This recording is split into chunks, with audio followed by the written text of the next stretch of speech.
Jadi tadi kalian sudah tahu ya, sudah simulasikan RIP ya, yang versi 2 maupun versi 1. Minggu depan kita mau masuk ke SPF. Ya. Yang 2 minggu yang lalu kalian sudah nyoba statik ya. Sudah nyoba statik.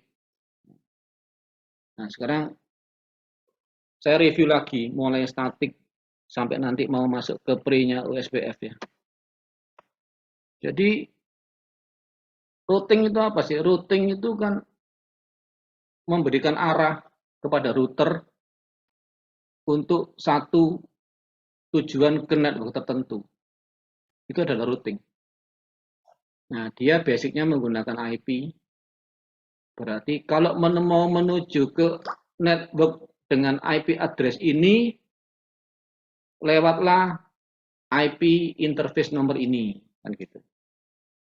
Nah, masalahnya routing itu dilakukan di layer 3 yang melakukan perangkatnya namanya router dan dia diprogram atau dimasukkan ke dalam catatan di setiap router itu yang namanya routing table. Ya.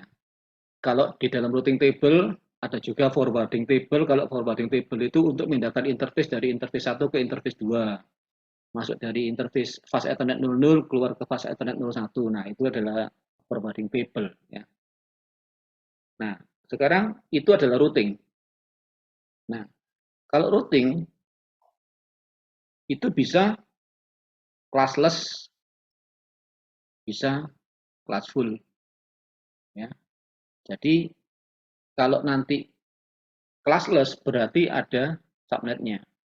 Kalau classful ya berarti cuma /8, /16, /24. Kelas A, kelas B, kelas C. Ya. Kalau ada classless berarti bisa pakai subnet. Berarti sebagian kecil atau jaringan itu kamu bagi, separuh ikut ke jurusan A, separuh ikut ke routingnya ke jurusan B, bisa. Nah, itu classless. Ya. Oke, jadi kamu udah tahu bagaimana melakukan routing menggunakan subnet. Ya. Nah, nanti ada istilah juga default route. Ya, default route itu atau default gateway. Default route itu adalah kalau sampai tidak ada jalan, saya menuju ke sini. Saya melalui interface ini. Nah, default route itu biasanya adalah 0. Kalau di mana di buku biasanya tulisannya itu adalah 000/0. Mana sih tak isi sekalian aja nanti kamu belum tahu. Nah, default route ya, kalau sampai tidak ada pilihan network ini tidak terdefinisi. Ya. Kalau network tidak terdefinisi, kan saya tidak bisa kemana-mana, kan saya cuma tole-tole nanti. Gitu. Routernya kan tidak tahu kemana. Nah, itu diberikan default route. Default route biasanya itu kalau di mana di pemrograman ya untuk routing biasanya ini adalah default route.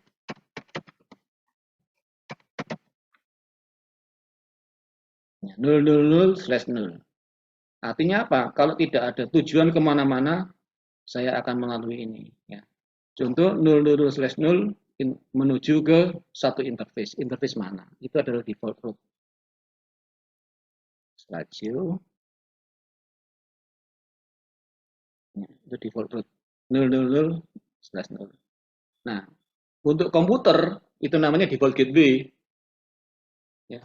Makanya kalau tadi kamu simulasi waktu kamu set PC itu sudah kamu masukkan IP, kamu masukkan subnet, kamu masukkan default gateway. Default gateway itu ya ini 000/0. Artinya kalau ada mau kemanapun yang tidak saya definisikan, pergilah ke IP itu. Nah, itulah default route. Nanti router juga bisa begitu. Tadi kan kamu definisi sudah toh.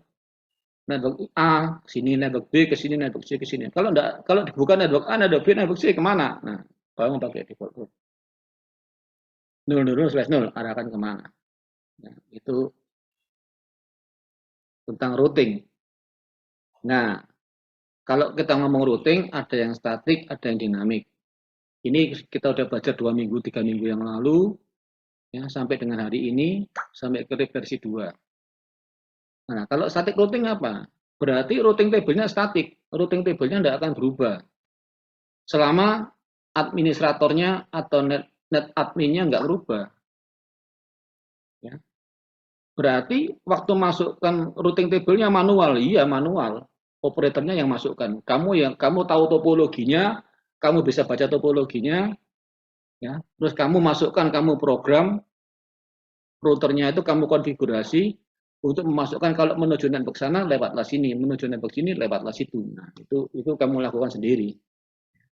Nah, itu enak kalau jumlahnya sedikit. Routermu cuma ordernya bijian aja, 2 biji, 3 biji, 4 biji, atau 4 buah. Gitu. Tapi kalau routernya sudah 40, sudah 50, sudah 100, sudah tidak mungkin kamu pakai static routing. Karena setiap perubahan jaringan, kamu harus merubah ke semua router itu. Routing table-nya, sudah mungkin.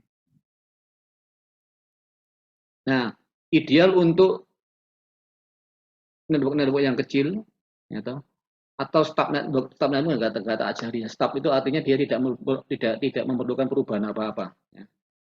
Sifatnya nggak pernah berubah. Nah, itu stub. Tapi nggak usah. Pokoknya ada istilah stub network. Ya, nanti kalau di OSPF itu ada stub. Nah, sekarang bedanya apa sama dynamic routing? Nah, kalau kamu udah tahu, kamu udah simulasi ya. Dynamic routing itu routing table-nya dinamik, berubah.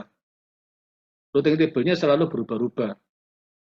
Tergantung siapa? Tergantung informasi dari tetangga, tergantung advertise dari router sebelah saya. Ya. Kalau saya diberitahu oleh router sebelah saya bahwa dia punya network ini, maka saya lakukan update routing table saya. Nah, itulah dynamic routing, berarti isi dari routing table-nya selalu berubah-ubah tergantung dari informasi advertise dari neighbor-nya, dari tetangganya. Berarti ada satu protokol sendiri yang digunakan untuk pertukarannya. Ya, betul. Nah, protokol itu namanya protokol untuk routing. Nah, salah satu atau salah dua contoh dynamic routing protokolnya menggunakan RIP, Routing Information Protocol. Ada juga yang menggunakan OSPF, Open Shortest Path First. Nah, itu juga model protokol yang digunakan untuk dynamic routing. Jadi router akan berkomunikasi di dalam topologi itu, ya, menggunakan protokol yang berbeda, bukan protokol IP yang digunakan, ya, protokol routing sendiri. Contoh tadi yang pakai RIP saya sudah tunjukkan, itu loh contoh protokolnya RIP itu dalamnya seperti itu. Nah, kemudian setelah dia terima info itu, dia akan mengukur, dia akan menghitung, terus dia akan ngupdate sendiri routing table-nya. Itulah yang dipakai untuk router itu untuk menuju ke network yang lain. Itu dynamic routing. Nah, kalau statik itu gampang, nah, ya, dikonfigurnya juga gampang. Untuk menuju IP ini lewatlah itu, untuk menuju IP ini lewatlah itu. Tapi masalahnya adalah dia tidak bisa beradaptasi terhadap lingkungan. Seperti contoh tadi ya. Kalau misalkan link itu putus, ya putus. LAN-mu nggak akan jalan. Dia tidak bisa mencari jalur lain kecuali network administratornya ganti sendiri routing table-nya. Kalau enggak ngerti dia. Putus, jaringannya putus. Ya. Dan tidak cocok untuk network yang besar. Karena kalau network besar, misalkan aja routernya ada 50, ada satu perubahan jaringan, kamu harus merubah 50 itu. Tidak mungkin.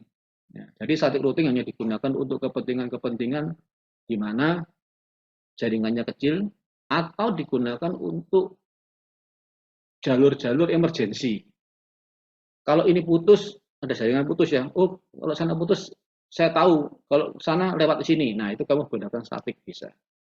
Untuk kepentingan-kepentingan seperti itu, oke. Ya.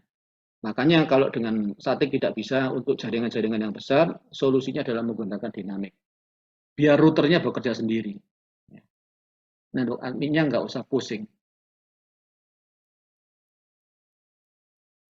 Nah, sekarang apa yang harus dipertimbangkan? untuk menggunakan dynamic routing ini ya, dia bisa secara otomatis adaptasi terhadap perubahan topologi. Networknya berubah, networknya bertambah, network putus, itu dia bisa tahu ya. Terus yang optimal pakai routing apa? Mau pakai RIP atau pakai OSPF? Ya. Nggak semua digunakan sama.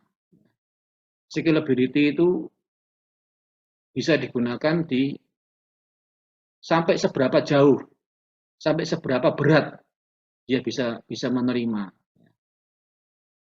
Jadi sampai untuk hardware apa aja dia bisa digunakan. Robustness itu kecepatan ya. Jadi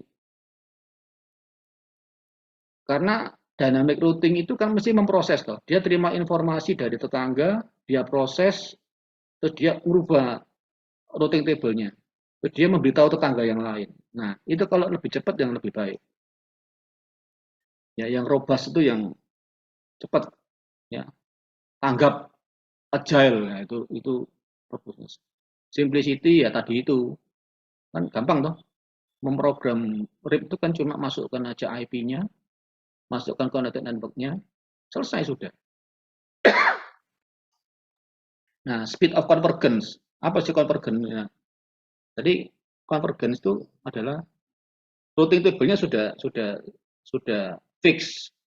Semua network di topologi itu sudah tercakup di semua router. Itulah convergence. Berarti setelah itu nggak ada perubahan lagi harusnya. Ya. Kalau belum convergence, dia masih cari terus. Ya. A informasi B, B informasi C, C informasi A, ya sampai selesai konvergen. Nah, berarti antara A, B, C itu sudah tidak ada perubahan lagi. Itulah konvergen. Oke, sum control turut. Nah, tadi yang tadi gitu. Hal tertentu yang mesti kita berikan. Contoh tadi itu yang no auto negotiation, ya, no summary, no auto summary. Terus kemudian kamu pasif interface yang mana? Itu kan kontrol yang kamu gunakan untuk lebih mengoptimalkan router itu. Itu contohnya. Nah, kenapa kok konvergen perlu? Ya jelas toh. Karena semakin cepat dia konvergen kan tidak menyita bandwidth. Nah, masalahnya konvergen itu untuk masing-masing protokol berbeda, waktunya berbeda. RIP sama USBF berbeda. RIP kan pakai timing, tapi kalau USBF pakai konvergensi. Ya. Nah, kalau misalkan selama belum konvergen berarti masih ada link yang tidak bisa dihubungi atau masih ada waktu di mana LAN-mu tidak bisa mengkonek ke network tertentu. Itu berarti belum konvergen. Seberapa lama itu selesai, itulah waktu konvergensinya. Nah, sekarang masuk ke dynamic protokol. Dynamic protokol itu selalu ngitung metrik. Ya, metrik itu adalah satuan yang digunakan untuk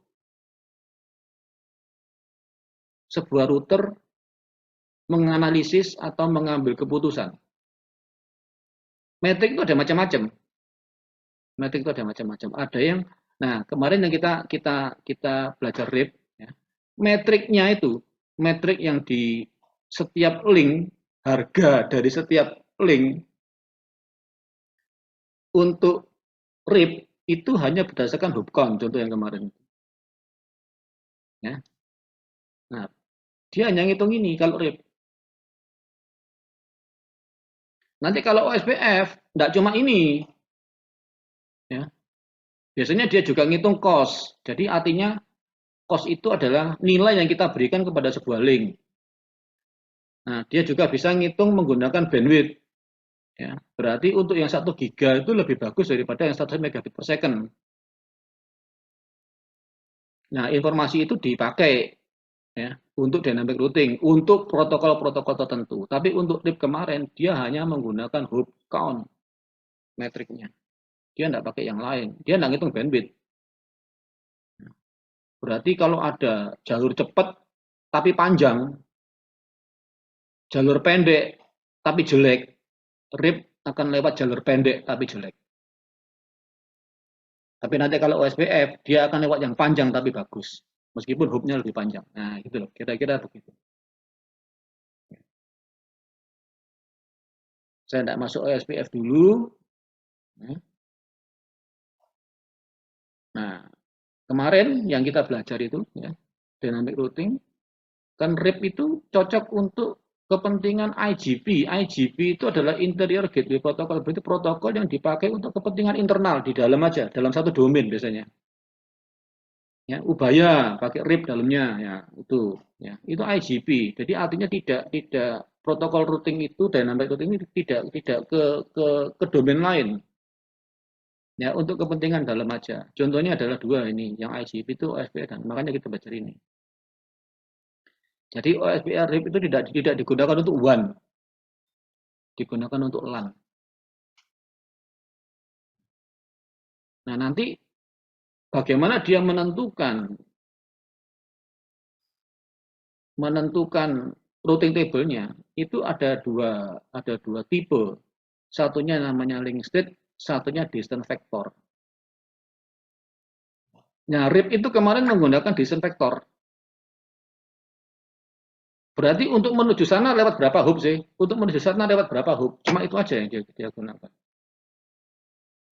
Ya. Untuk menuju sana harganya berapa? Untuk menuju situ harganya berapa? Ya, seperti kamu tol loh, kalau kamu ke Jakarta, harganya tolnya berapa? Untuk menuju ke Semarang, tolnya berapa? Gitu. Kalau lewat bawah, berapa harganya? Itulah yang namanya distance vector. Nah, kalau link state itu kondisi linknya. Jadi kalau linknya putus itu berbeda sama linknya nyambung. Linknya yang lebih bagus bandwidthnya, nilainya lebih tinggi. Itu link state. OSPF menggunakan link state. RIP menggunakan distance vector. Nah, ini yang ngomong IGP tadi itu, ya. Biasanya dalam satu domain, satu autonomous number, biasanya ada di dalam satu institusi aja. Nah, RIP ada dua, ada versi 1 untuk kelas full, untuk yang pakai domain versi 2. Sudah tahu tuh kamu itu. Ya. Terus ada protokol lain, ya, yang untuk IGP itu AIGRP, ini punyanya Cisco. Ya, ya seperti OSPF, seperti RIP ini, ya, tapi namanya AIGRP. Ada yang namanya ASAS. Nah, kita nggak baca ini, kita baca cuma yang RIP yang ini aja, sama yang OSPF. Nah, bedanya apa? Yang distance vector nanti sama link state. Ini ada link state apa enggak? Oh, enggak ada. Distance vector aja ya. Ini contohnya RIP. RIP menggunakan distance vector. Ya.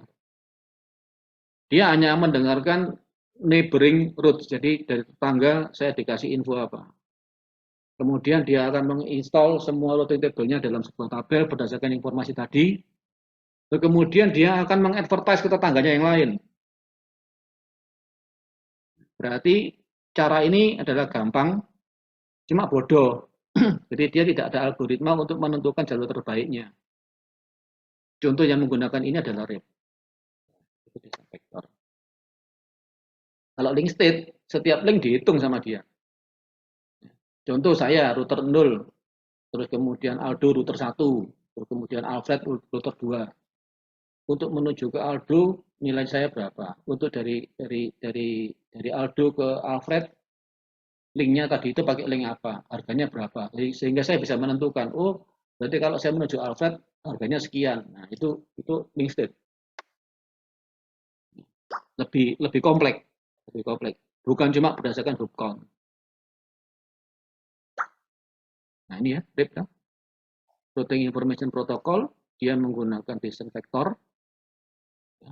Cost atau metriknya hanya menggunakan hub count. Kemudian dia akan broadcast setiap 30 detik. Kalau sampai selama 10 kali 30 detik link itu tidak berubah, dianggap mati sama dia. Tidak ada perubahan apa-apa, tidak direspon. Ya, dia dianggap mati. Nah, ini caranya tadi itulah. Ya. Kalau nanti A informasikan ke B, B ke E, ya, B nanti A berubah dan sebagainya.